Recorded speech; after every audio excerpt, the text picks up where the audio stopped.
এক ব্রাহ্মণ বাস করত। ব্রাহ্মণ ছিল অত্যন্ত দরিদ্র একজন ব্যক্তি, কিন্তু তিনি ছিলেন খুবই সহজ সরল ভালো মনের মানুষ। লোকের বাড়িতে পুজো করেই দিন চলত তার। একদিন তার যজমান তাকে দুটো গরু দান করল। ব্রাহ্মণ গরু দুটিকে বাড়িতে নিয়ে এলো।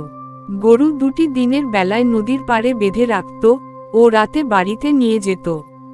কিছু মাস পার হয়ে যাওয়ার পর গরু দুটি বেশ মোটাসোটা হয়েছে।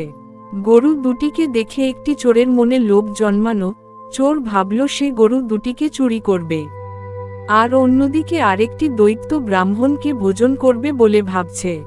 এমন সময় একদিন রাতে চোর ও দৈত্য দুজনে ব্রাহ্মণের বাড়ির দিকে যাচ্ছিল ও হঠাৎ তাদের দুজনের সাক্ষাৎ হয়ে গেল। তারা দুজনে যুক্তি করল ব্রাহ্মণের গরু দুটি চোর চুরি করবে ও দৈত্য ব্রাহ্মণকে ভজন করবে। এমন সময় ব্রাহ্মণের ঘুম ভেঙে গেল।